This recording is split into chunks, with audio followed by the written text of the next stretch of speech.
Everyone, hope you're well and thriving. It's another week and we're continuing with the branding series. So we already established why you need to get on this, because your brand can make or break you, and we're here to help you make sure that your brand makes you and not breaks you.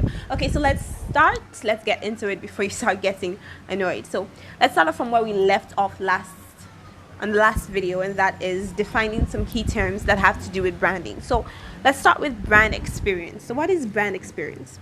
It's basically what your customers feel and or experience. I know, using a word to define words, not a cloud. Yeah.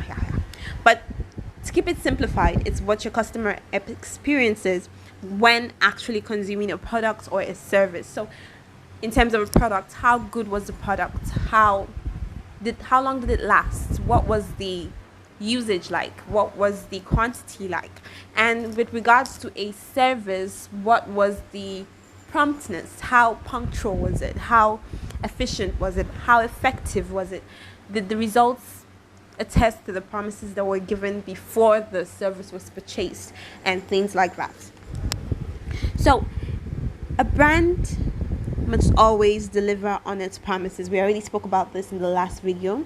And so let's look at one more term still on the brand experience, and that is brand moments. They are all those moments of contact between the brand and the customer. So these include the website, the email response, your telephone response, handling inquiries, the actual consumption of the product or service, and handling complaints and after sales, as well as all the marketing communication contacts with the customers. So that's the communications you have with your customers after your marketing. Something like where your Facebook ads link to, who's talking to them, and then what are they saying to them. So brand identity, this is basically who is your brand. So this is also called the visual narrative. So it's how your brand looks. Okay, so you're talking about your logo, your colors, your graphics. And then your brand image, on the other hand, has to do with perception. That is how your consumers see the brand. What ideas do they have in their heads about your brand? So identity is reality and the image is perception. Identity precedes image. So what you show your consumers determines the idea, to a large extent actually, the ideas they have in their head about your brand. And then brand personality is basically who is your brand. If your brand were to be a person, who would it be, or what would be the characteristics of this person? Would the brand as a person be cool or hot-headed, a glutton, or shy? Would it be an extrovert? This is basically your brand as a personality, simply put.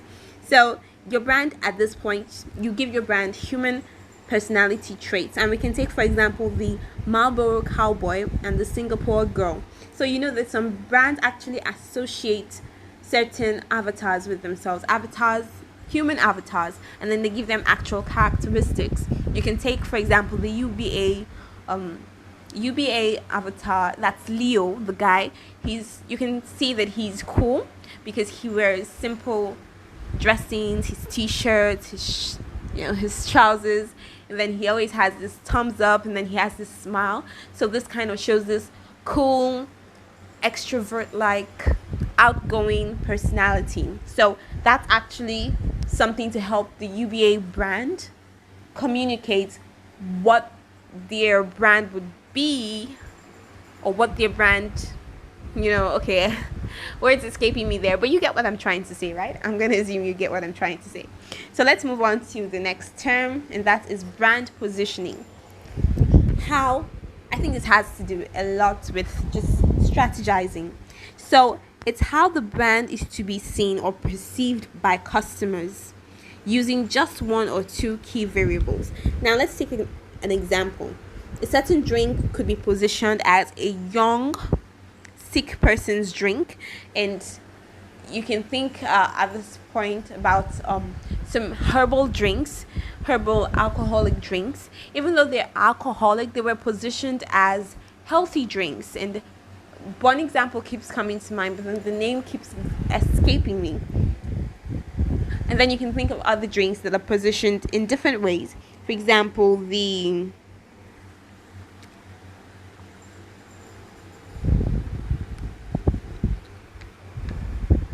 oh, sorry.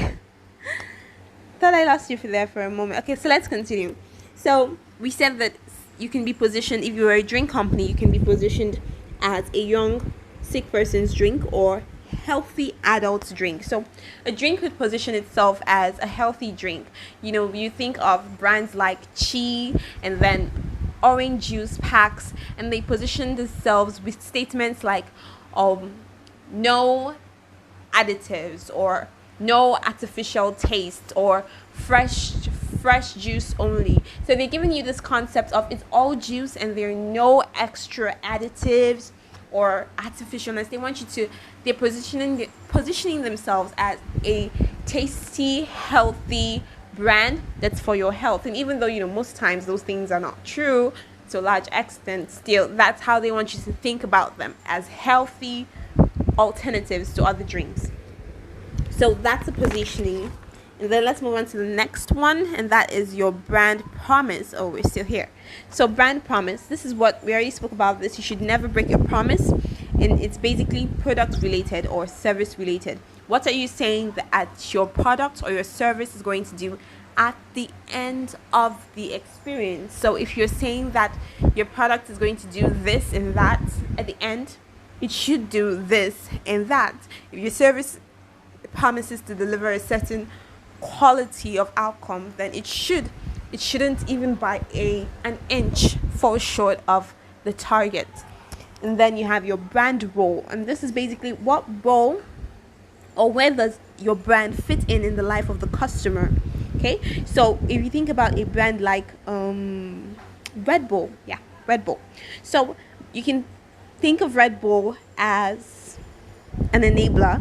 That is when you're weak or you're tired, or you can think of it as a comforter when you're tired, something to help you just cope with the moment. So a brand can play the role of a champion, a chum, a comforter, a confessor, a conscience, an enabler, an expert, a friend, a guide, a guru, and so on and so on and so forth.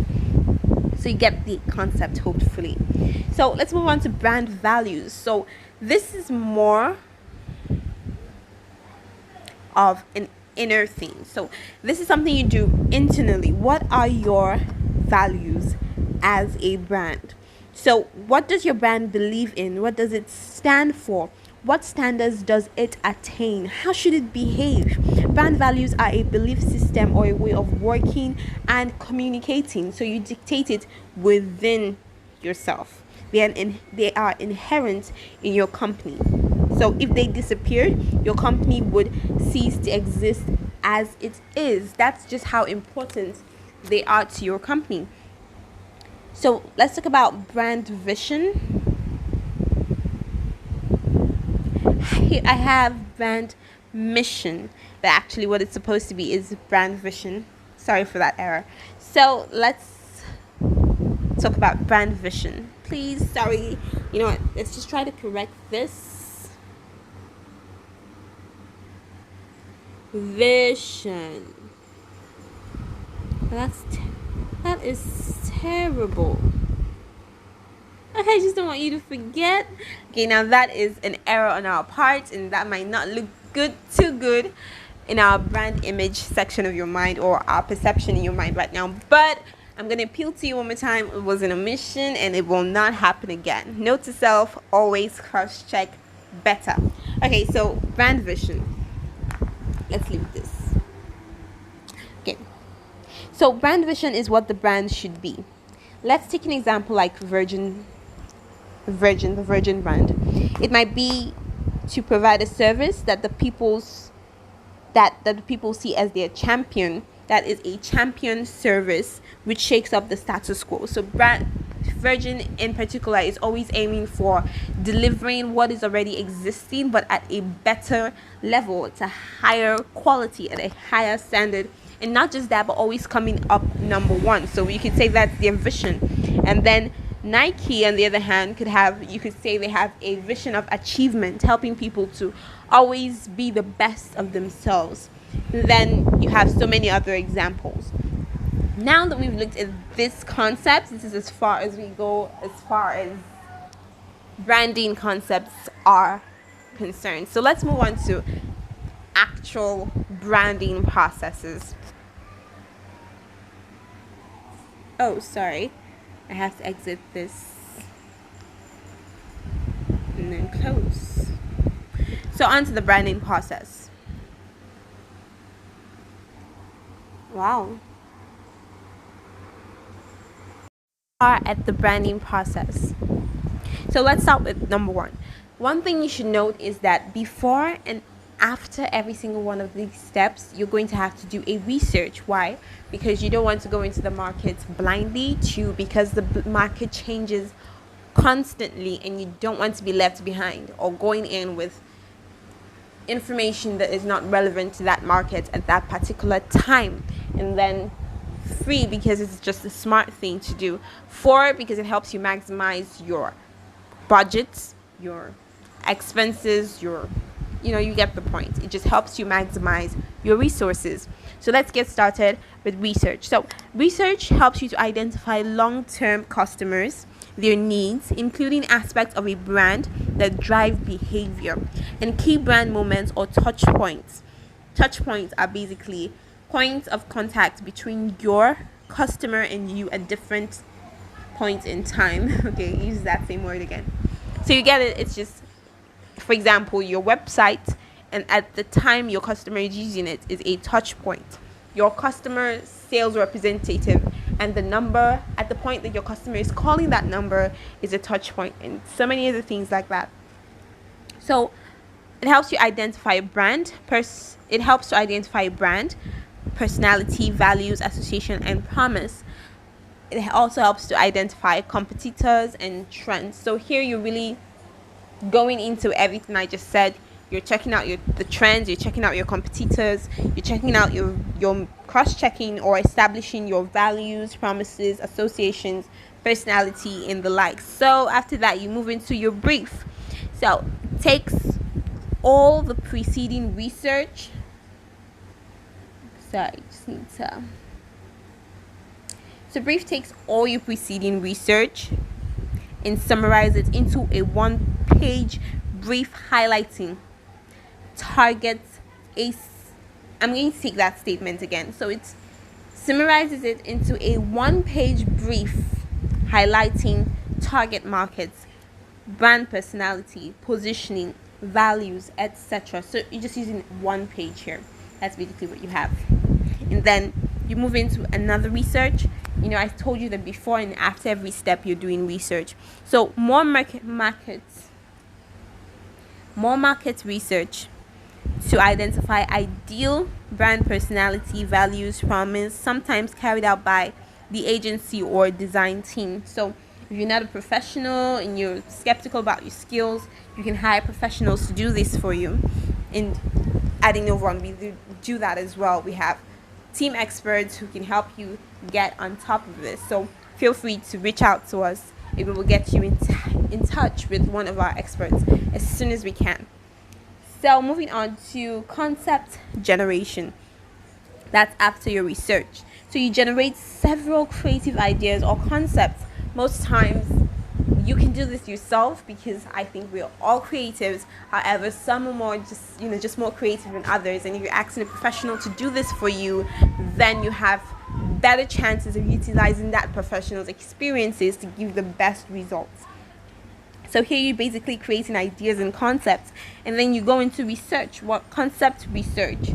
So what you're researching here is using focus groups to discuss initial concepts, identify the best concept, and identify other questions or issues for further research.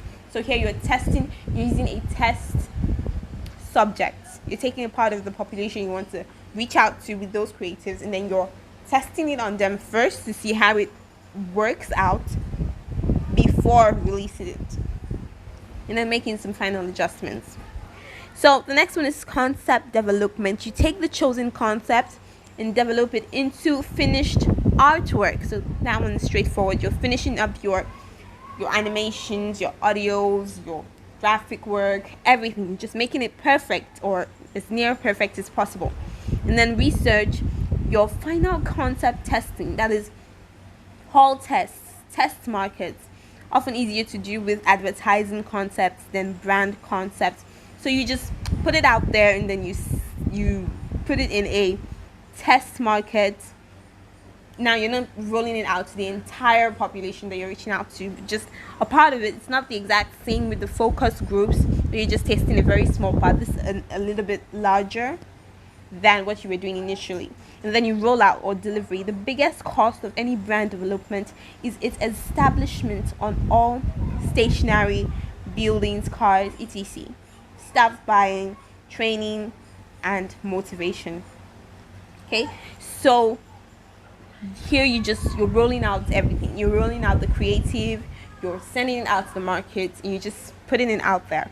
And after that, you do another research, and that is to measure and improve. So here you're testing, you're seeing if it is it converting as you want it to, is it bringing about the right impressions. You do track studies like surveys, and then measure staff performance and customer satisfaction with what you've rolled out. So with that, that's basically the process, the highlight of the branding process.